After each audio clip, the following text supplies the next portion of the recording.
सर्वेभ्यो नमो नमः। योग ज्योतिष नवनीतम यूट्यूब चैनल में आपका हार्दिक अभिनंदन। योग का सामान्य परिचय भाग 26। दिन प्रतिदिन भाग बढ़ते जा रहे हैं, आपका ज्ञान बढ़ रहा होगा, आपको अच्छा लग रहा होगा। और आज का जो मुख्य विषय बन रहा है वह है कर्म की अवधारणा क्या है, विहित कर्म और निषिद्ध कर्म क्या है। अब जो आने वाली जो वीडियोज़ हैं उनमें कर्म के बारे में हम विस्तार रूप से जानेंगे। आज पहले हम कर्म की अवधारणा समझेंगे और विहित और निषिद्ध कर्म किन्हें कहते हैं इनके बारे में जानेंगे। पहला प्रश्न यही है, कर्म की अवधारणा क्या है, हम किसे कर्म कहेंगे। कर्म यानी करना, कर्म का सामान्य यही है, करना। सभी कार्य या क्रिया कर्म नहीं है, जो भी हम करते हैं वो क्रिया कर्म नहीं है, क्योंकि कोई भी क्रिया कृत्य व कार्य तब कर्म कहलाता है जब उसके पीछे कर्ता का संकल्प भाव विचार जुड़ जाता है, क्योंकि ऐसे अज्ञान क्रिया के बीज कर्ता के चित्त में अंकित नहीं होते और उनका कोई फल नहीं होता। ये ध्यान रखना है। जैसा कि निद्रा के समय खटमल दबकर मर जाना, पेट में पाचन क्रिया का होना ये कर्म नहीं है, क्रिया कहलाएगा। अतः कोई भी क्रिया कार्य व कृत्य तब कर्म कहलाता है जब उसके होने में संकल्प भाव विचार जुड़ जाता है। आप ये समझ गए होंगे, जब भी हम कोई कर्म करते हैं, जब तक आपका संकल्प आपका मन से यदि उसमें भाव नहीं जुड़ेगा तब तक वो कर्म बंधन नहीं बनता, चाहे वह कुछ भी कर्म आप करते क्यों ना हो। इस बात का आपने ख्याल करना है। अगला जो प्रश्न है, श्रीमद् भगवद गीता के अनुसार कर्म योग की परिभाषा क्या है, इसे समझना है। बुद्धि युक्तो जहाति यः उभेषु कृत्य दुष्कृते तस्माद् योगाय युज्यस्व योगः कर्मसु कौशलम। ये द्वितीय अध्याय का जो 50वां श्लोक है, ये अक्सर परीक्षाओं में आता है, पूछा जाता है योगः कर्मसु कौशलम जो परिभाषा है, ये पद कहाँ से, श्लोक का अंश लिया गया है। अब अर्थ क्या है इसका, सम बुद्धि से युक्त पुरुष पुण्य और पाप दोनों को इसी लोक में त्याग देता है। ध्यान रखना है, दोनों कर्मों को, अर्थात उनमें से मुक्त हो जाता है, उनसे मुक्त हो जाता है। इससे तू समत्व रूप योग में लग जा। ये समत्व रूप योग ही कर्मों में कुशलता है, अर्थात कर्म बंधन से छूटने का उपाय है, ऐसा कहा है इसमें। यानी यहाँ निष्काम भाव की बात कही गई है, चाहे वो आपका पाप है चाहे पुण्य है, दोनों को आपको त्यागना पड़ेगा समबुद्धि से आपको। अगला प्रश्न बनता है, कर्म शब्द की मूल धातु और अर्थ को स्पष्ट करें। ठीक है, क्रि धातु और उसका अर्थ करना। क्रि का क्या है, क्रि धातु है यहाँ, उसका जो अर्थ है क्रि का करना, करना अर्थ में इसका अर्थ लिया गया है। क्रि करने धातु है यहाँ, क्रिय करने अर्थ में आती है।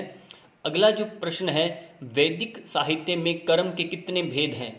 हमारे जो वैदिक साहित्य में भी कर्मों के भेद माने गए हैं, उनमें 2 भेद माने हैं, जिसमें पहला विहित कर्म है और निषिद्ध कर्म है। 2 ये प्रमुख भेद हैं।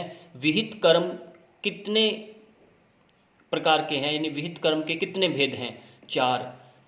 पहला जो है नित्य कर्म है, नैमित्तिक कर्म है और काम्य कर्म, और अंतिम है प्रायश्चित कर्म। अब इन चारों को हम विस्तार से समझेंगे। नित्य कर्म क्या है, नित्य कर्म यानी जो रूटीन से नित्य नियमित जो हम करते हैं, जो मनुष्य दैनिक जीवन में कर्म करता है वे नित्य कर्म कहलाते हैं।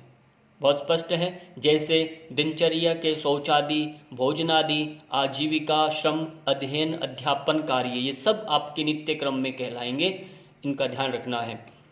और कुछ कर्म है नैमित्तिक कर्म को स्पष्ट करना है। नैमित्तिक कर्म क्या है, ऐसे कर्म जो धर्मशास्त्र नीति शास्त्र के निर्देशानुसार किए जाते हैं, अर्थात जो किसी निमित्त को लेकर किए जाते हैं, उसे नैमित्तिक कर्म कहते हैं। जैसे कि शिशु जन्म लेने के बाद नामकरण कर्म, शिक्षारंभ से पूर्व विद्यारंभ संस्कार, विवाह संस्कार, अंत्येष्टि संस्कार आदि कर्म नैमित्तिक कर्म कहलाते हैं। इनका ध्यान रखना है, ये नियमित नहीं हो सकते, आपका नैमित्तिक है, नित्य नहीं है। ये विशिष्ट जब ये कार्य घटित होते हैं तभी ये संस्कार आपको किए जाएंगे। अब है काम्य कर्म किसे कहा जाता है। काम्य यानी कामना युक्त जो कर्म है, कोई भी कार्य कामना पूर्ति कराए, इच्छा पूर्ति तथा वासना पूर्ति के लिए यानी कोई न कोई उद्देश्य प्राप्ति के साथ किया जाता है, वह कर्म काम्य कर्म कहलाता है। बहुत सामान्य से अर्थ आपको समझ में आ रहे होंगे, बहुत सरल भाषा में ये लिखे गए हैं। अगला जो प्रश्न है, प्रायश्चित कर्म से क्या तात्पर्य है? प्रायश्चित कर्म स्वयं के द्वारा पूर्व में की गई गलती। प्राय हम क्या करते हैं, चित्त में यानी आपका मन में से गलती हो जाए वो प्रायश्चित, दोष त्रुटि तथा पाप के भोग से मुक्त होने के लिए जो कर्म किए जाते हैं तथा जिससे उन पापों का क्षय होता है, वैसे कर्म प्रायश्चित कर्म कहलाते हैं।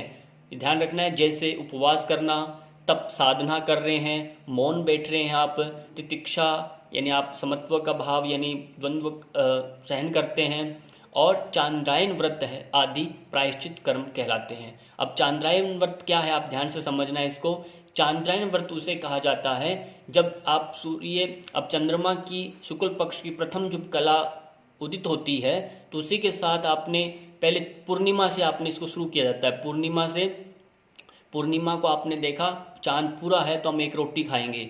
जैसे उसका कृष्ण पक्ष शुरू होता है, तो जैसे जैसे चंद्रमा की कला कम होती जाती है और धीरे धीरे आप रोटी का ग्रास भी कम करते जाते हैं। फिर अमावस्या आती है, बिल्कुल पूर्ण आप रोटी नहीं खाएंगे, अगले दिन फिर थोड़ा बढ़ाएंगे, बढ़ाते बढ़ाते वापस से पूर्णिमा के दिन एक रोटी पूरी, यानी ये पूरा कंटिन्यू चलता है चंद्रमा के साथ। इसको बोलते हैं चांद्रायन व्रत। ये भी एक प्रायश्चित कर्म में आता है। अगला है निषिद्ध कर्म। आपने चारों कर्म पढ़ लिए हैं विहित कर्म। अब निषिद्ध कर्म किसे कहते हैं? जो व्यक्ति केवल वासना पूर्ति के लिए शास्त्र धर्म विपरीत कर्म करता है, वह निषिद्ध कर्म कहलाता है। इसका भी ध्यान रखना आपने। जो हमारे शास्त्र वचन से विरुद्ध कोई कर्म आप करते हैं, वो आपके सब निषिद्ध कर्म में आएंगे। इसी के साथ आपका ये प्रकरण पूरा हुआ। बहुत बहुत धन्यवाद आपका। Thanks for watching.